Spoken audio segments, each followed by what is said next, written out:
See, here's the problem. You've been in HR for a couple of years now, and everything is going great. You love your job. Your coworkers love you. You're doing a great job. You know your HR processes, procedures, and laws. Even your boss tells you that you're doing great. And then a position opens up. And even though you apply for it, you don't get it. In fact, the company hires from outside and you're wondering what's going on. Why are you not getting the position? Well, in this video, I'm going to share with you 5 simple rules that you can follow to level up your HR career and get that promotion. And those 5 rules I've followed throughout my career, and they've always helped me, and I know they're going to help you. Let's get started.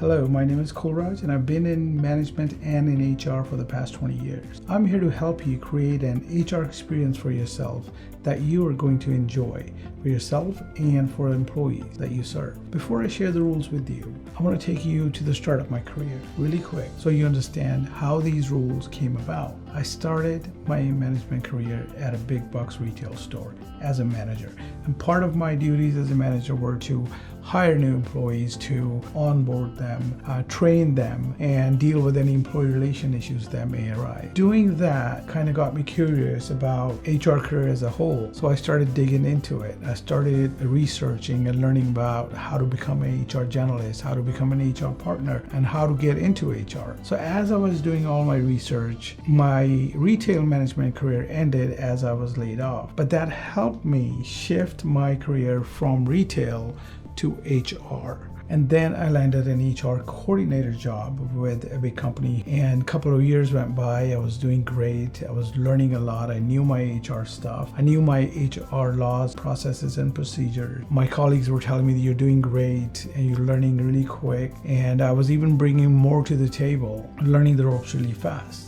Our company was growing, so our HR department needed to grow. A senior level, HR generalist level position opened up.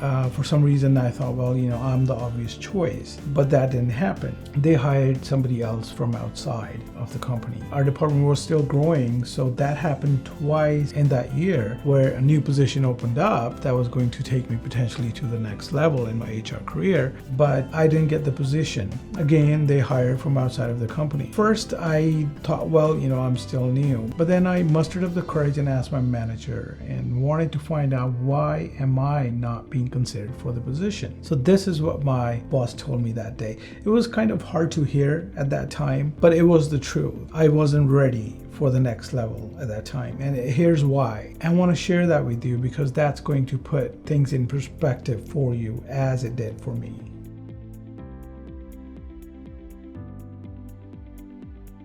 Kulraj, you're doing a great job. You're working hard, you're getting things done. What you're doing is expected. If you didn't do the things that you're doing right now, you would not have a job with us. Being successful in HR is not just about doing your day-to-day HR duties. It's about positioning yourself and your successes so they're more visible, not just in HR, but also to other functional leaders, to other decision makers in our company. If you want to progress and take your career to the next level, doing your job well isn't enough. Promote yourself, market yourself, advertise yourself and your successes to others, and this is where it's at. Unless your boss knows, and their boss knows, and their boss knows that you are unique and you are doing great, you're simply invisible.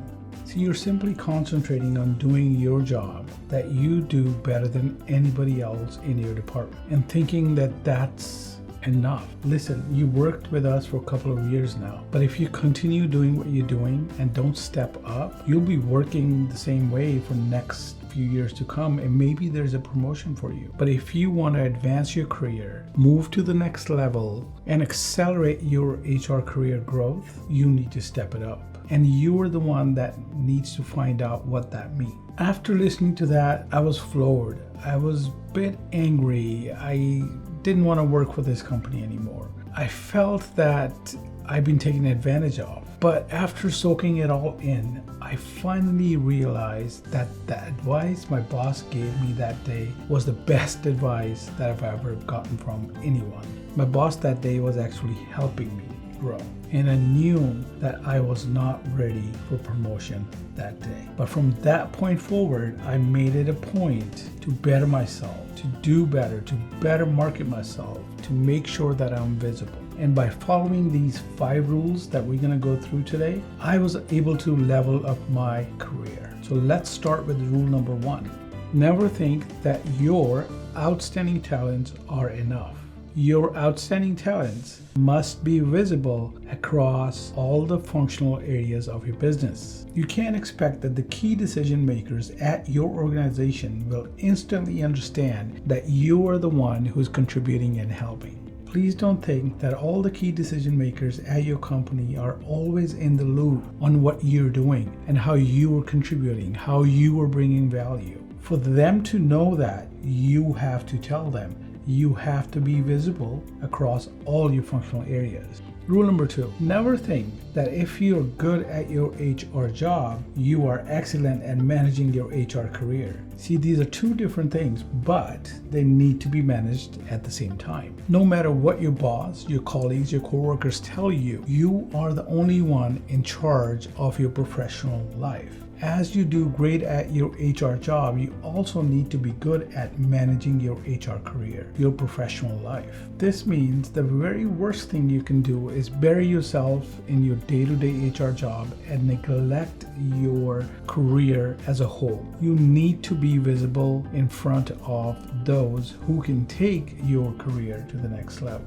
Rule number 3, you must promote yourself consistently. It's going to be a never-ending campaign of self-promotion. And who needs to do it? You have to do it. See, I've been taught that all you have to do is keep your head down, do a great job, and then the rewards will follow. Although this advice is well-intentioned, sensible, in my opinion, it's wrong advice.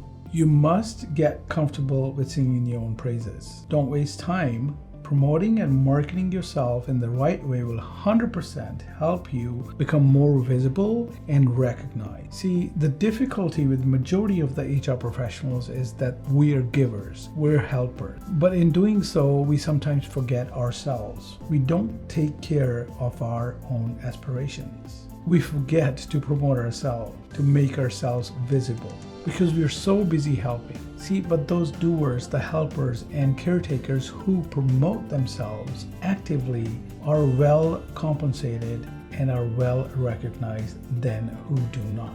By promoting yourself, you increase your earning potential. Rule number 4, which builds on rule number 3, in order to self-promote, in order to market yourself, advertise yourself, you have to master the art of subtlety.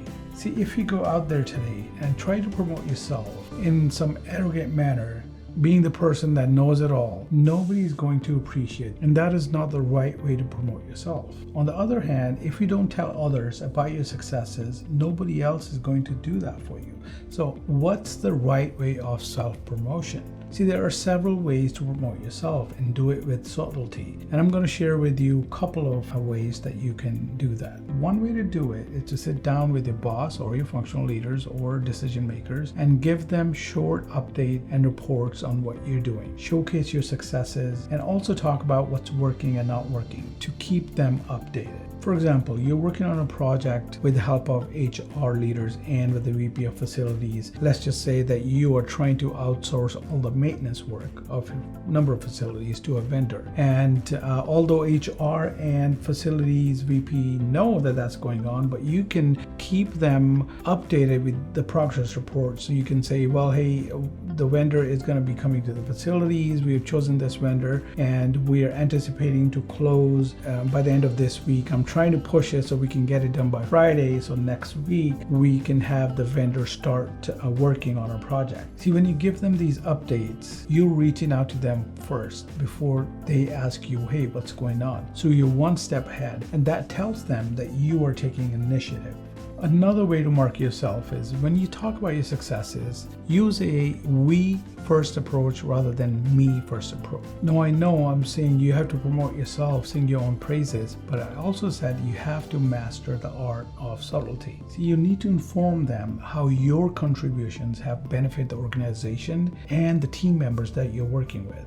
Take for an example, you are working on a COVID re-entry plan for a number of your facilities. So you can't do it alone, so you reached out to, say, Karen or Heather in your communication department so that you can distribute the materials that you prepared. You can give updates to your HR leaders. You can say, hey, I created these materials for COVID re-entry for a number of our facilities, and you are working in collaboration with your communication department, and they really like the material. They have given an okay and go ahead to use those materials in all the facilities to be consistent. And you can also say, with the help of Karen and Heather in communication department, we were able to get the materials out to all our facilities, and they'll be using the material, and our COVID re-entry plan will be much more consistent because of that. Now, this gives your boss an idea that, hey, you are not only working on creating some material yourself, but you're also taking advantage of the relationships, leveraging the relationships with the other departments, trying to get this COVID re-entry plan to the masses. This way, you're not only promoting yourself, but you're also being a team player that you should be. Rule number 5, you have to create positive business relationship with these 5 people. See, the truth is you are going to need these professional relationships to be successful in HR. These 5 people are going to help you advance your HR career. First is you need a sponsor that is going to help you, recognize you, and speak well of you to others. Now, that could be your boss, your coworker, or someone that knows you well and can speak to the leaders at your organization. Person number 2, you are going to need an excellent headhunter. It's very important that you stay in touch with this person, letting them know of your successes, letting them know what you're doing at your organization. Letting them know all this will help them sell you to other organizations for a potential higher paying job. Person number 3 is mentor. You're going to need a mentor in your HR professional life. Someone you regard highly and you know that they've risen through ranks of HR and you respect them. You need to ask that person to be your mentor. It is very important these days that you speak and be in contact with someone that can give you advice. Person number 4, or I should say persons, you're going to need a network here. The objective here is to get to know these people and over time increase the number of those contacts by getting to know their contacts so you can increase your network. Person number 5, the most important person right now, is your boss. Your boss is the one person that is going to single-handedly take your career to the next level. You need to create a positive working relationship with your boss. So those were the 5 rules that I have followed in my career. They have always helped me level up my career. Now, don't worry, you don't have to remember those 5 rules. I am including a PDF that you can download. The link is below. And in that PDF, you're also going to get 5 free tips that are going to build on these rules. And you don't have to print that PDF. It is a fillable PDF. I don't encourage printing, so you can take notes by just typing it in that PDF. I sincerely want to thank you for taking your time and listening to me today as I share my knowledge with you to make your HR career a fulfilling one. Lastly, always stay positive and help others. God bless.